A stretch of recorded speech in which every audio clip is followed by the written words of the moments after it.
Bienvenidos al canal Abre los Ojos, una mirada crítica a la religión y a la política. Hoy vamos a continuar con el tema de Moisés y el Éxodo, y en esta segunda parte vamos a ver dónde ocurrió el Éxodo.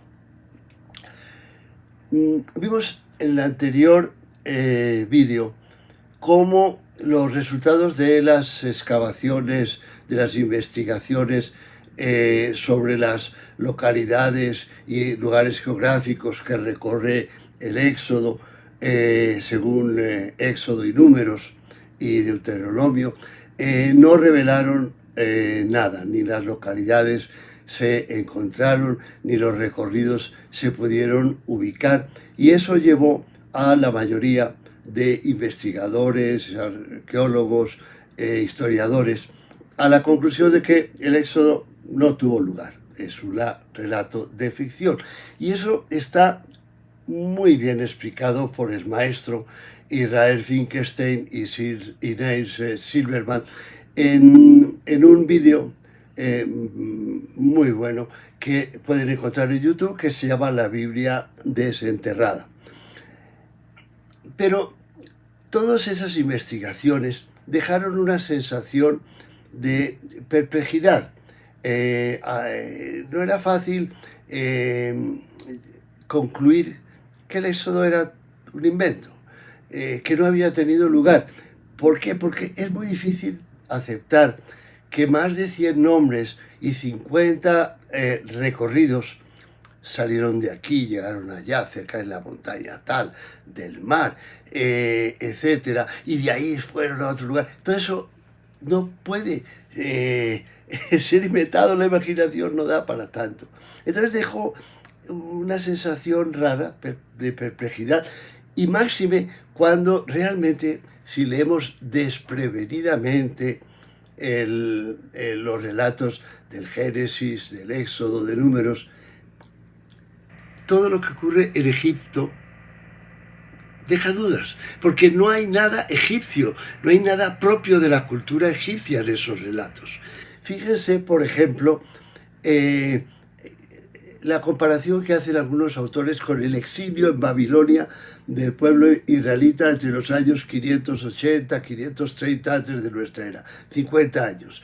Y cuando regresan con una buena parte de la cultura y mitología babilonia incorporadas. El relato de la creación en 6 días del Enuma Elish, ahí está, en Babilonia, y pasa a la Biblia, y ahí está el relato del diluvio universal, con la leyenda del Gilgamesh, y hay un relato sobre la tentación a Adán para que coma el fruto prohibido, y hemos visto el relato de la canastilla en que ponen en el Nilo a Moisés, que es un copy-paste de una leyenda similar y mucho más antigua en Mesopotamia, y así sucesivamente. Da la impresión de que no están hablando de Egipto, porque hay muchos otros temas. Fíjese que los egipcios han sido los grandes especialistas en la creencia de la resurrección.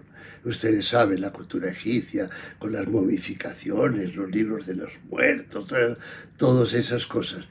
Pues bien, no hay nada de eso en Israel. Cuando sale del Éxodo, de Egipto, perdón, va a tardar unos 12 siglos hasta el siglo II antes de nuestra era, en la época de los macabeos, a adoptar la creencia de la resurrección, después de haber vivido 430 años en Egipto. Eso no suena, como no suena tampoco el hecho de que en cuanto salen de Egipto empiezan a hacer cuantiosos sacrificios de vacunos y carneros. Pues que el carnero era el símbolo del dios Amón, y los vacunos eran el símbolo de la diosa Hathor y del dios Apis. Entonces es imposible que después de 430 años salgan a hacer sacrificios que no pudieron practicar en Egipto. Deja una sensación de que Eso no ocurre en Egipto y eso es lo que vamos a ver hoy. Mm, Fíjense ustedes que no soy el único perplejo en algunos y hay muchos comentarios sobre el tema. Se da uno cuenta de la perplejidad de los investigadores. Por ejemplo, en un bestseller llamado La invención de la tierra de Egipto, el profesor de la Universidad director de departamento de la Universidad de Tel Aviv, nos dice: el trabajo de campo, de investigación, ha suministrado evidencia cada vez más decisiva de que el éxodo desde Egipto nunca ocurrió. Y la tierra de Canaán no fue súbitamente conquistada. Y en una cita que ya vimos de otro director del departamento de la Universidad de Tel Aviv, Zev Herzog, nos dice: tras 70 años de excavaciones intensivas en la tierra de Israel, los arqueólogos han encontrado lo siguiente: los israelitas nunca estuvieron en Egipto, no recorrieron el desierto, etc. Entonces, a partir de ahí, la conclusión a la que llega la mayoría, créanme, la mayoría de investigadores, historiadores, arqueólogos que han estudiado este tema, es que no hubo éxodo. Los israelitas nunca salieron de Palestina. No llegaron de ningún lado, no se fueron a ningún lado. Fue una evolución que explicamos en el último video, lo que les llevó a la transición, al monoteísmo, etcétera, que vimos. Esa es una solución lógica. Pero la verdad a mí tampoco me resolvió todas mis dudas. Por lo que les cuento, por lo que es difícil entender que todo eso fue un montaje. Entonces fíjense que hoy vamos a ver otra teoría sobre el éxodo. Esta teoría que vamos a ver tiene dos pilares fundamentales. Primero, la Biblia hebrea no menciona a Egipto. Sitúa el éxodo, su relato, en otro lugar, en otro país que llaman Mizraim. En el siglo III antes de nuestra era, cuando se traduce la Biblia al griego, la Septuaginta, en Alejandría, ahí se traduce Mizraim como Egipto. Pero de ahí hacia atrás, Mizraim era Mizraim, no era Egipto. Y esta teoría vamos a ver dónde sitúa Mizraim. Y el segundo pilar, que va a sonar esta vez muy extraño, es que Egipto no es el país de los faraones. No hubo faraones en Egipto. Sencillamente a los reyes de Egipto se les mencionaba por varios nombres: el nombre del bautismo, el nombre de coronación, muy a menudo el nombre el Señor de las dos tierras. En todos los pilares, de todos los monumentos, templos, que en donde está narrada toda la historia y las batallas, no aparece la mención faraón. En la literatura tampoco. En la correspondencia diplomática, en qué países vasallos envían a Egipto, no se refieren al rey como faraón. Esa palabra no existe hasta que en el siglo III antes de nuestra era, o sea, muchos siglos después de esta historia, se adopta en la Septuaginta. Fíjense, ahí abajo tenemos una transliteración. Esto está sacado de una Biblia transliterada, en donde tenemos arriba un relato en hebreo, luego el mismo relato pero con letras de nuestro alfabeto, y finalmente ya la traducción al castellano, en donde nos dice: pero llegó al poder en Egipto otro rey que no había conocido a José. Pasaje muy mencionado. Pero ahí, como en todos, donde leemos Egipto, no dice Egipto, dice Mizraim. Y la teoría que vamos a ver es que Mizraim no es Egipto. Bueno, entonces ustedes pueden preguntar: bueno, si Mizraim no está Egipto, ¿dónde es Mizraim? Mizraim es un término hebreo, en árabe es Mizraim. Entonces, ¿dónde queda Mizraim? Queda en un país que practicaba la esclavitud, hasta el siglo XIX incluso. Practicaban los sacrificios de vacunos en los altos lugares, en las montañas. Había lugares de sacrificio, de vacunos, que se identificaban por una escultura de una cabeza de buey, cuyos jefes tribales se conocían como faraones, y que en la época del Éxodo era gobernado por el reino de Maín, también conocido como Maín Misraín, en donde se ofrecían sacrificios a los dioses, diezmos y primicias a los sacerdotes, y observaban reglas de pureza similares a la de la religión judía, y de cuyo idioma, el hebreo, es un dialecto. Aquí tenemos a Misraim. Esto es el suroeste de la península arábica, ahí queda el Yemen. El Yemen históricamente ha tenido todos esos reinos, pero predominaron a través de la historia uno u otro. Primero predominó Maín Misraín, que lo tenemos arriba subrayado. En toda la época del Éxodo y en los primeros siglos de la monarquía, el Yemen era controlado por el reino de Maín, que controlaba además la ruta de las especias. Luego, más tarde, siglo VI, VIII, antes de nuestra era, el reino que controló el Yemen fue el reino de Saba, y finalmente, ya mucho más tarde, el siglo II antes de nuestra era, el predominio pasa al reino de Himyar. Entonces, ¿por qué sabemos que Maín es Misraín? O que Misraín califica a Misraín. Se conoce como colección Musnad a las inscripciones en rocas que investigadores europeos sacaron principalmente en el siglo XIX del Yemen y llevaron a varios museos en Europa. Dentro de la colección Musnad hay los identificados con las letras GL, que vienen de Glasser, que fue el investigador británico que se llevó en el siglo XIX muchas inscripciones a Europa. Y ahí hay dos inscripciones, la 1282 y la 1155, se pueden ver en internet, en las cuales aparece Maín como Maín Misraín. En una se trata de una guerra entre reyes, el rey de Maín Misraín contra el rey de Midí, y en otra de un matrimonio donde se menciona a Misraín como una tierra del Yemen.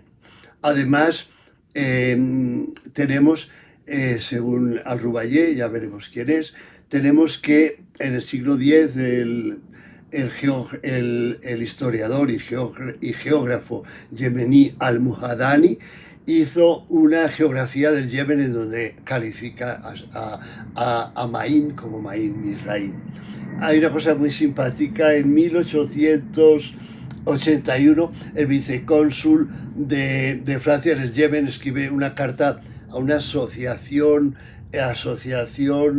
judía internacional, en el cual les advierte que hay un libro de un filósofo e historiador musulmán, Abu Freda, que relata que el judaísmo existe en el Yemen desde el año 1451 antes de nuestra era, mucho más antiguo que todo esto entonces. Y finalmente tenemos otra prueba de estos temas, y es algo que a mí me hace muy interesante porque se cayó en el olvido y se redescubrió mucho después. Son las lecciones del profesor de lengua árabe de la Universidad de Oxford, D.S.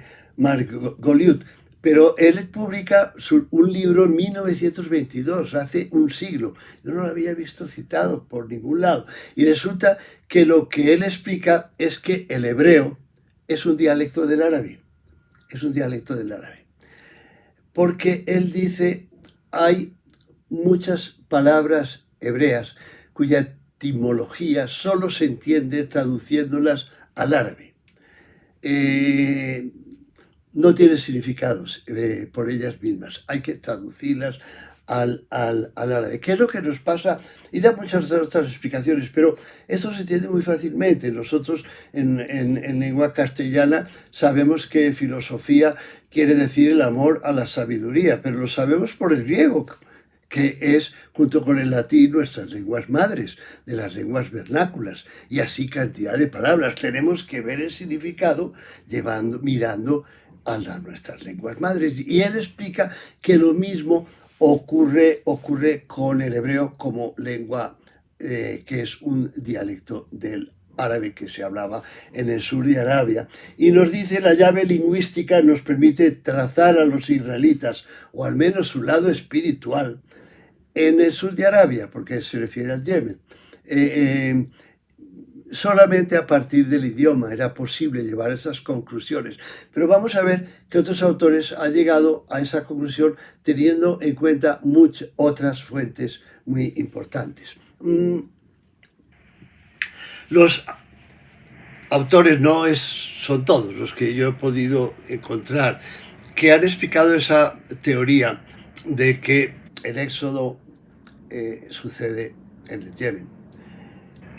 Los tengo aquí. Los dos primeros son para mí los que han aportado el trabajo de campo, que son Kamal Salibi, profesor de Historia de la Universidad Americana de Beirut, libanés, y director del Instituto Real de Estudios Interreligiosos de Amán, en Jordania.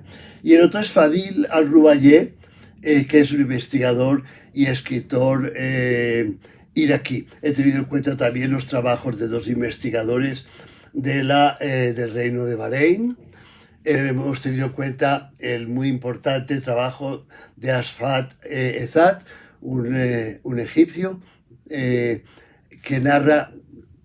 explica muy bien toda esta teoría. Hemos tenido también en cuenta a Bernard Lehman, que aunque es un irlandés, ha pasado casi toda su vida en países africanos, en donde ha estado en contacto con la religión musulmana. Ahí está Russell Mirkin. Ese no tiene que ver con esta teoría. Ese lo pongo ahí porque lo citaremos cuando veamos el tema de los Hyksos, que es muy interesante. Y finalmente ya hemos hablado del profesor Margoliouth. En 1948, Israel logra su independencia del protectorado inglés. Y en 1949 y 1950, en parte, repatria a 50.000 yemeníes judíos que están siendo maltratados por los gobernantes musulmanes de el Yemen. Es una historia larga, pero aquí lo que quiero que caigan en cuenta es en esto.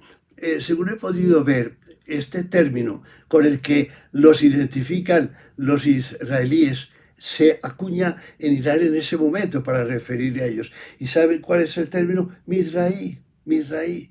Vienen de Mizraí, el Yemen, porque Mizraí es el Yemen, no es Egipto.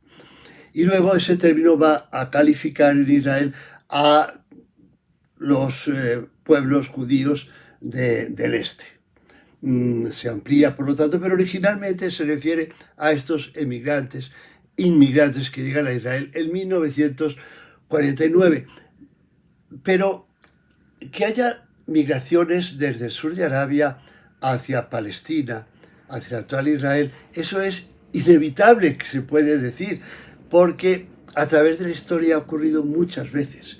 El sur de Arabia es más fértil, es más rico que los desiertos que quedan de ahí para arriba, pero también ha tenido épocas, a través de miles de años, épocas difíciles, de sequías, de catástrofes naturales. La presa de Ma'arib, que le da la fertilidad al centro del Yemen, se ha roto varias veces y eso ha secado los canales y ha acabado con la agricultura, y ha tenido crisis de sobrepoblación, de forma que periódicamente desde el sur de Arabia ha habido emigraciones de las que vienen hacia Mesopotamia, los pueblos acadios, los pueblos fenicios, los pueblos cananeos, el mismo Israel, hacia el delta del Nilo. Eso ha sucedido y es normal que esa gente llegara a esos pueblos con su cultura, con su religión y con sus libros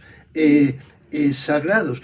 Mire, por ejemplo, lo que nos dice Heródoto, el historiador del siglo V antes de nuestra era.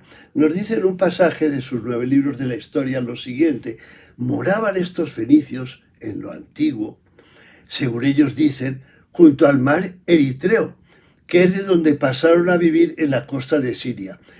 Esta región de Siria y toda la que llega hasta el Egipto se llama Palestina. En esa época Fenicia y Siria, como se puede observar en las monedas, que por un lado decían Siria y por otro lado decían Fenicia, eran lo mismo, y eso incluía a Palestina, que hasta en toda esta época hacía parte de Siria. Vía Siria en la época romana y Celesia, que era Palestina. Entonces nos está narrando una emigración que aparentemente ocurre por el mar, porque habla del mar de Eritrea, que llega a Siria, Palestina.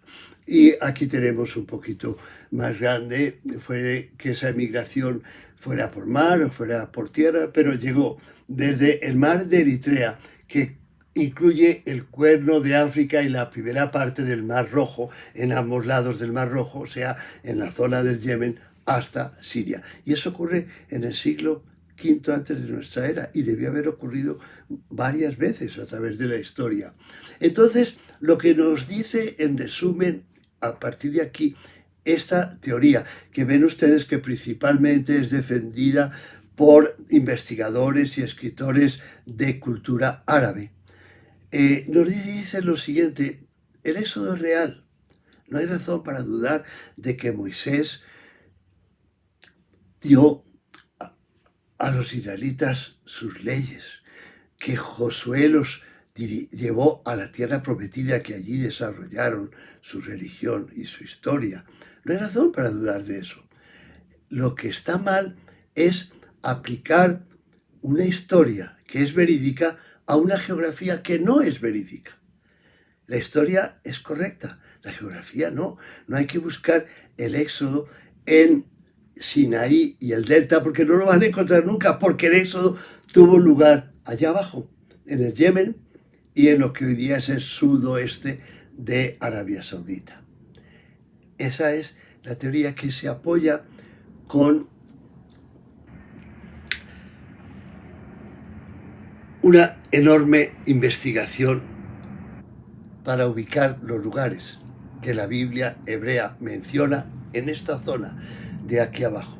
Y estos autores que han hecho el trabajo de campo, Al-Rubayé y Salibi principalmente, tienen una enorme ventaja sobre los escritores occidentales, sus investigadores occidentales. Aprovecho para comentarle que los investigadores occidentales no suelen mencionar a los de cultura árabe y viceversa. Es como si hubiera una ruptura entre ambos mundos que ha llevado a que estas teorías no sean muy conocidas hasta hoy día.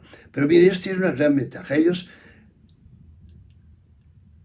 fíjense que para conocer la Biblia hay que tener en cuenta que la Biblia es una lengua que se escribe en un idioma hebreo, que es un idioma muerto desde hace muchos siglos. La Biblia, como todos los idiomas semitas, se escribe con raíces de 3 consonantes, a las que a veces se le agrega una cuarta, y de ahí derivan verbos, nombres, etc. Pero se escribe en una forma que no se puede entender sin vocalizar. ¿Y cómo se vocaliza? Se vocaliza según la cultura oral de cada pueblo. Y cuando esa cultura oral desaparece, se convierte en un idioma muerto, no hay forma de saber cómo se vocalizaba. Eso es lo que pasó con el hebreo antiguo. Se deja de hablar en los siglos 5, 6 antes de nuestra era. Y entre los siglos 6 y 9 ya de nuestra era, o sea, más de 10 siglos después, se deja de hablar, siglo 5 antes de nuestra era, se traduce, se vocaliza siglo 6, siglo 9, o sea, más de 10 siglos después, cuando nadie sabe cómo se vocalizaba. Y los sabios judíos que hacen esa vocalización, que se llaman los masoretas, reconocen que a veces deben hacer conjeturas. Conjeturas porque no sabe cómo se vocaliza realmente. Entonces, ahí está la ventaja de estos autores. Hay dos lenguas semitas vivas que se siguen hablando, el árabe y el siríaco, que son sus lenguas maternas. Entonces a ellos les queda mucho más fácil que a los masoretas allá en Babilonia, ¿no? Donde fuera, les queda mucho más fácil vocalizar adecuadamente la Biblia. Y eso es lo que van a hacer. Van a quitarle la vocalización al texto hebreo masorético y van a reconstruirla según su propio y fundamentado criterio. Además de que conocen perfectamente la geografía del oeste de Arabia y conocen, que eso es muy interesante, los relatos que se han transmitido oralmente en esa región siglo tras siglo, y poesías en que hablan de los patriarcas de la Biblia mucho antes de que la Biblia llegara a esa región. Entonces, vamos a ver un par de ejemplos. En su libro sobre el Éxodo, Rubayé, todos esos lugares que menciona Éxodo, Números, Deuteronomio, él construye tres recorridos. Un primer recorrido de un sitio a otro, un segundo recorrido que veremos y un tercer recorrido que no veremos hoy porque vamos a ver más bien la teoría de Salibi. Pero bien, el primer recorrido vamos a ver, son 7 lugares rápidamente. Lo importante es que todo lugar de la Biblia hebrea tiene su correspondencia en el Yemen o en el suroeste de Arabia Saudita, como veremos. Obviamente han pasado 3.000 años y las lenguas cambian. Y además el hebreo es un dialecto, tiene sus diferencias con su lengua madre, el árabe. Básicamente hay unas diferencias muy sencillas. En árabe se pone un prefijo. Todas las lenguas semitas les encanta poner prefijos a las palabras.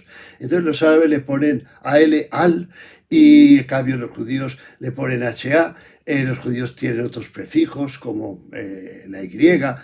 Los árabes tienden a feminizar las palabras añadiéndoles a, ra, ma al final. Hay algunas consonantes que se permutan, pero esas reglas estos autores los conocen perfectamente y aplicándolas traducen fácilmente los lugares que menciona la Biblia hebrea y que nunca han podido encontrarse en el Sinaí ni en el Delta a los mapas que Google nos proporciona hoy de esa región a través de Mapcarta o Google Earth. Entonces el primer relato de Rubayé arranca en Sukkot en español, que es en Números 35 en la Biblia, 33:5 en la Biblia hebrea, Sukkot, que en los mapas aparece como Asukut. No hay ninguna duda ahí. Luego de ahí, según el relato, en el Números 33:6 pasan a una ciudad que aparece en la Biblia hebrea como ATHM, no hay quien lo pronuncie, pero ellos le quitan el prefijo a y le feminizan la palabra con una a al final y tenemos tamá en el idioma árabe de esta región. Luego de ahí pasan a Magdul, o Magdol en español, Magdul en la Biblia, 33:7 de Números, que se convierte simplemente feminizándola con una H al final en al-Magdalá, y con el prefijo al, lo típico, claro. Luego tenemos que moran durante un tiempo en el desierto de Shur, en Éxodo 15:22, que es Mashura, porque se le quita el prefijo, si le quitamos o si le ponemos al Shur del Éxodo el MA y lo feminizamos con una A al final, tenemos Mashura. Mashura en egipcio, Shur en hebreo, simplemente un prefijo y una feminización de la palabra. Y luego tenemos que de ahí pasan a Mará, que es el lugar donde las aguas son amargas y que se traduce nuevamente feminizándolo con una al final, en al-Marirá, que también quiere decir en árabe aguas amargas. Y de ahí finalmente en este primer recorrido llegan a ILMH en la Biblia hebrea, que nuevamente quitando el prefijo y feminizando la palabra con una AH al final, se convierte en al-Lima. Y nos narra Rubaiyé que ahí en una ciudad contigua a Lima, que es Salam, se quedan un tiempo. Y él cree que ese Salam o Salem es lo que se convertirá en Jerusalén 4 siglos después. O también puede ser el Salem de Melquisedec, que es el sacerdote del Altísimo, que es un sacerdote rey de Salem y que se encuentra con Abraham. Entonces tenemos aquí este recorrido, que no es muy largo, y que él cree que es el primer recorrido que narra el Éxodo en Números, complementado con un pasaje de Deuteronomios, desde Sucot hasta Salam o Salem, dando, obviamente no es un recorrido recto, hace algunas vueltas, pero en resumen es eso. Luego, Rubaiyé nos narra un segundo recorrido más largo, en el cual él va poniendo todas las localidades. Le repito, la Biblia dice, salen de tal sitio, que queda cerca del otro, pasa por la montaña. Todo eso él lo va ubicando sin problema. Pero al final llega a la conclusión de que ese recorrido es una peregrinación que se hace desde el lugar de origen de los israelitas en esa época hasta la montaña sagrada Yabel Kadash. Kadash es Kadesh. Kadesh es el lugar en donde, según Deuteronomio, los israelitas van a permanecer 38 años. Difícil de creer porque el recorrido siguiente dura 11 días. Entonces puede ser un poquito raro que se quedaran 38 años antes de dar el salto al recorrido siguiente. Entonces Rubaiyé dice, mire, es muy claro, lo que quiere decir esto es que los israelitas durante 38 años hacían esta peregrinación hasta el monte sagrado Yabel, que quiere decir montaña, Yabel Kadash, Yabel Kadesh. Y eso es la razón de los 38 años. Aquí vemos en donde, según Rubaiyé, vivían los israelitas en esa época, que es un cuadradito entre Iba arriba, Taiz abajo y yendo hacia el Mar Rojo. Y el éxodo final es el que va de esa zona en que vivían los israelitas en la época de las peregrinaciones que acabamos de ver, hacia su zona de residencia definitiva, o por lo menos que duró varios siglos, que es en la cadena montañosa de Asir, que tenemos arriba, y que va desde Taif, abajo de la Meca, hasta la frontera entre Arabia Saudita y el Yemen. O sea, ahí ya pasamos al sudoeste de Arabia Saudita. Y el éxodo sería la línea amarilla de la localización más antigua a la nueva localización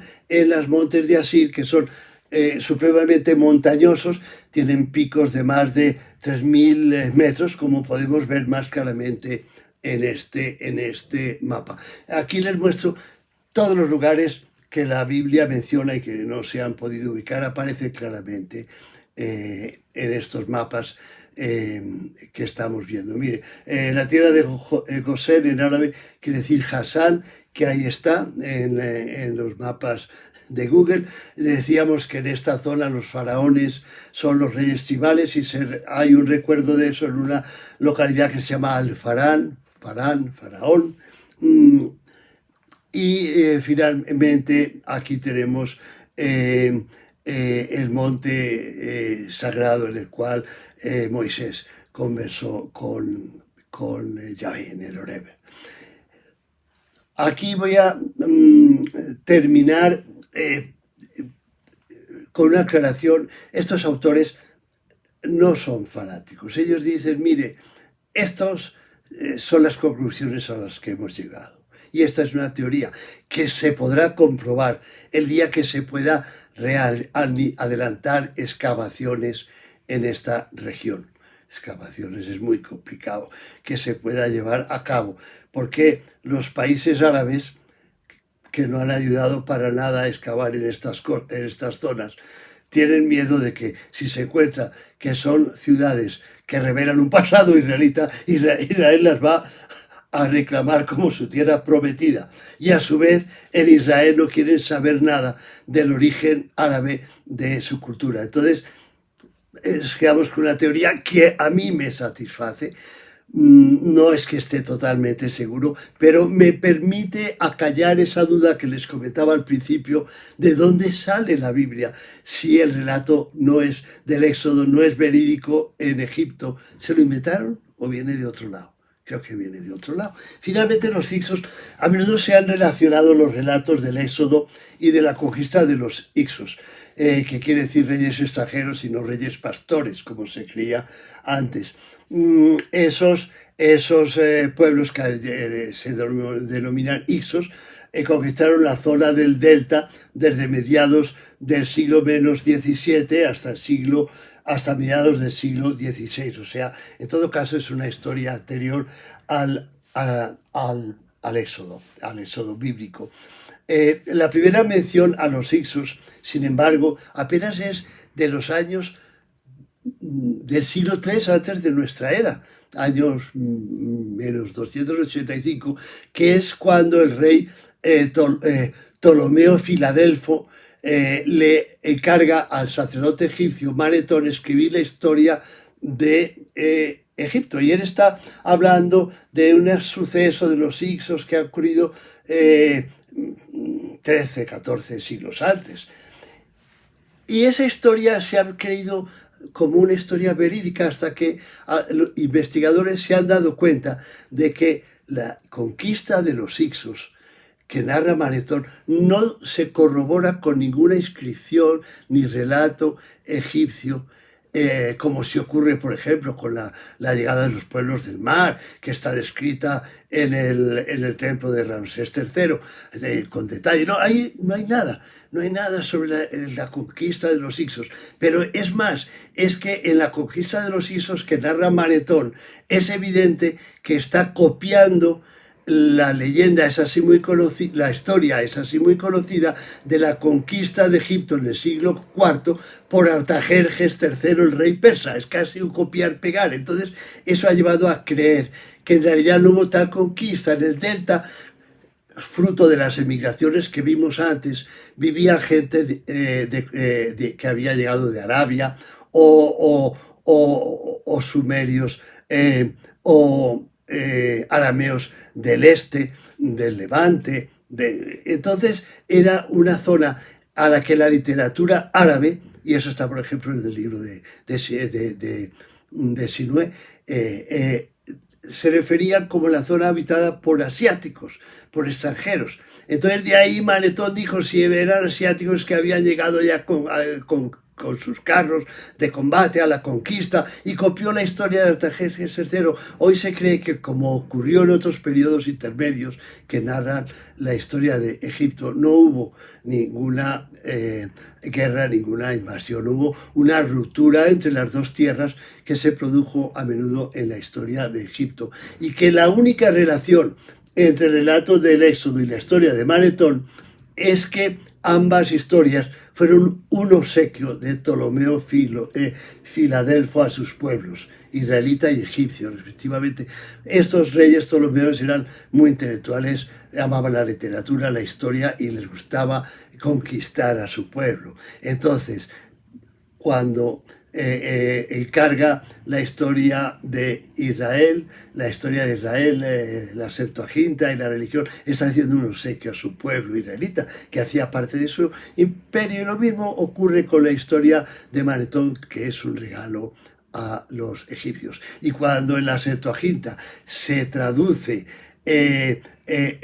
Mizraim por Egipto, es un regalo que los traductores de la Septuaginta hacen al rey Ptolomeo Filadelfo, porque convierten a Israel, que es parte del territorio del rey Ptolomeo Filadelfo, en la tierra sagrada. Hasta ahí llegamos hoy.